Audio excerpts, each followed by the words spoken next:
Okay, so I was meditating at work. I was reading about the path of seeing on my iPhone, and I guess that's where the emotional obscurations are purified. And then on the path of meditation, the cognitive obscurations are purified. And then on the path of no more learning, you become a Buddha on the 10th bhumi. And I'm trying to understand what all of the political implications of this kind of thing is, like the brainwave state, what it means, just in terms of I don't know, like the politics of Buddhism, and then also like the implications of how I can help people using um, the the brain waves.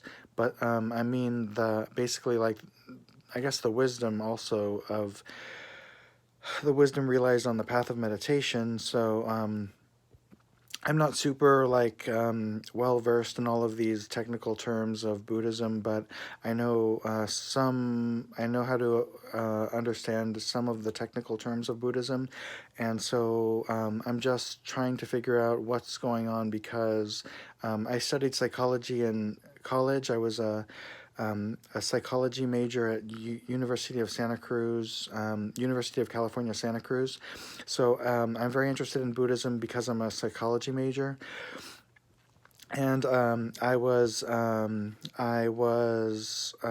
meditating at work, and I think that the implications of the thought process are super far reaching, like in politics and science and just like every kind of aspect of human thinking and whatever. So I mean, because it's like how I think about other people and how I think about my place in society and how I think about how I can contribute to society, and all of these things are um, they're put into kind of a very it's like it's very kind of optimistic. Like when I'm doing the meditation on the I think it's the path of no more learning.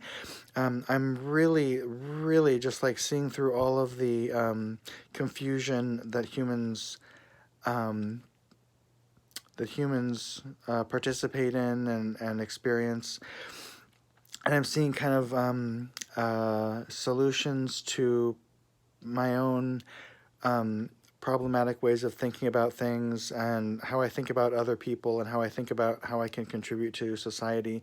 All of it just becomes solved as I'm purifying the obscurations of the emotional obscurations and the cognitive obscurations. I mean, it's not like a um, it's not like a Western kind of way of thinking, but it's like an Eastern way of thinking. And just from what little I understand of Buddhism and Buddhist meditation, I see this as the most important thing, and I'm willing to suffer as much as necessary. I really would welcome any kind of suffering if it would contribute to helping um, I would say more humans to experience what I experienced while I was meditating tonight on what I believe was the path of no more learning. And I don't know if it was the 10th bhumi where you become a Buddha.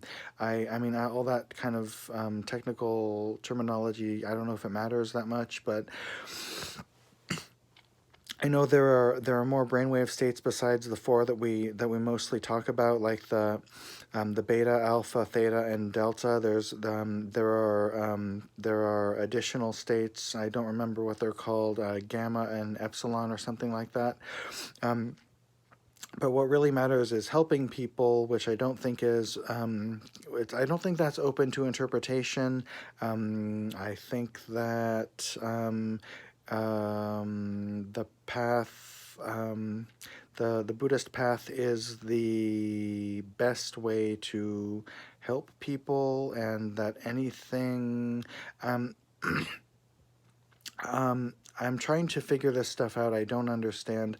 I don't know if I'm uh, practicing Buddhism properly. I don't know if I'm doing everything I can to help everyone. I don't know if I'm doing everything I possibly can to help everyone as much as I can. I think possibly some of the things will be things that other people won't care about or won't know about or won't understand, like the Global Consciousness Project implications in terms of the Buddhist practice, like the Maharishi effect and the 100th monkey effect, just in terms of the path of seeing to the path of no more learning, like these kinds of things, like how that we don't know about it, so I mean, humans don't understand it. Humans don't know about it.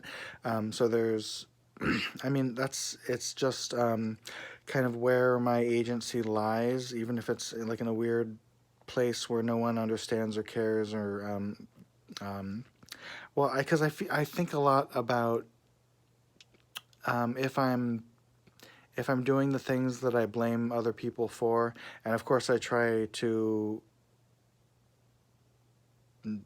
not so. I try not to do things if I'm blaming people, if I say something is bad, I try not to do it. So it's just that I think that the implications of like the path of no more learning go beyond this lifetime. I mean, those are just words, and they can be people can think about them in different ways. But I think that, and I really feel like you have to help people if you're going to be a bodhisattva. And I think a lot of it, like there's a lot of talk in the Lotus Sutra about accepting criticism from people. So being actually the Zen path is the low path where a lot of people might hate you. If you're doing everything you can to try to benefit people, people might hate you for it. They might criticize you or attack you or even try to kill you for trying to benefit all sentient beings. So I mean, it's like this weird dynamic, but what really matters is when I was experiencing the path of no more learning, which I believe that's what it was when I was meditating. It's like the whole thing takes place within like such a short period of time, as far as I understand it. Like you can be just in like a normal beta brainwave state, and then like start contemplating the path of seeing or whatever, or the truths, the Four Noble Truths, and then if you contemplate the Four Noble Truths for like a minute, you can be like you know, advancing along the bhumis, and then like in a couple of minutes you can get your brain waves, or I mean even less than that, you can get your brain waves to whatever state, the theta or epsilon, or I mean the epsilon or the gamma brainwave state. But it's not about the scientific measurement of the brainwave state. It's about like future lifetimes, and also benefiting beings, and the implications of there being other beings are strange, because in both the Kabbalah and Tibetan Buddhism, other beings are seen as like something that like the person created, because the person is God in Kabbalah, they created the other people. And then also in like Tibetan Buddhism, like the karma is caused, like everything is dependently originated, so the karma is caused, and it's not it's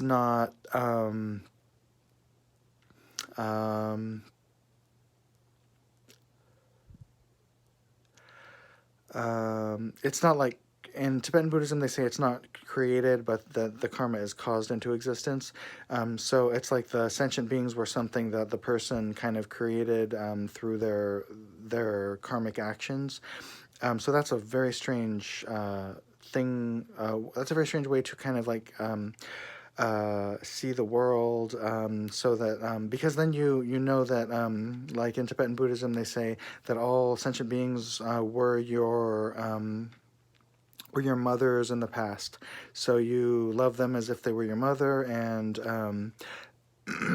I mean, you love everyone as if they were your mother. So what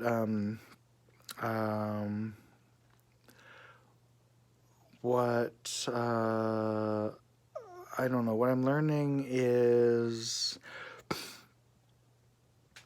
for one thing, that I can't rely on anyone unless they're proficient at Buddhist meditation or at any religion. Like if you practice any religion, like with a sufficient proficiency, then I'll trust you. But if you're not doing that, then you're not going to be able to help.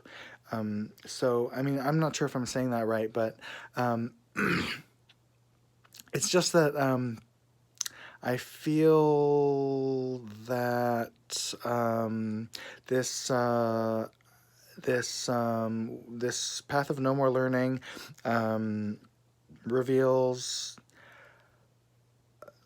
kind of a strange truth about the selflessness of a person and the selflessness of phenomena, and then there's basically kind of the truth that anybody can kind of access the path of no more learning. I mean, like, I think anyone can realize the Buddhist Dharma, and kind of like at any time, I guess. And yeah, I mean, I don't know how to understand the Buddhist Dharma.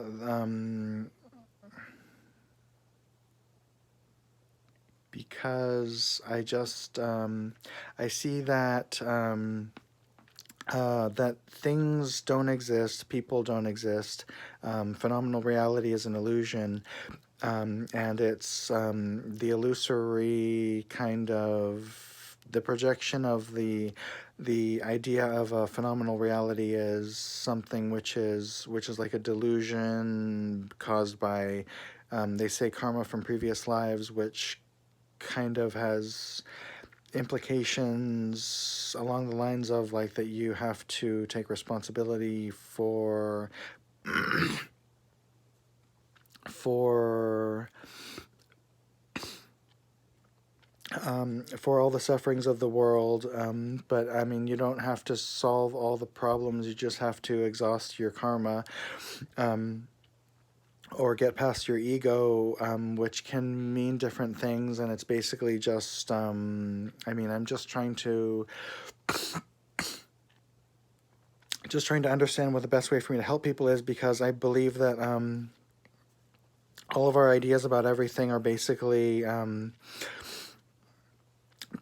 like misinterpretations or kind of like delusions. Like a lot of the ways that people think about things are basically all the ways that anyone, unless they're a fully realized Buddha or Bodhisattva, their whole perception of phenomenal reality will be basically a delusion, or like not really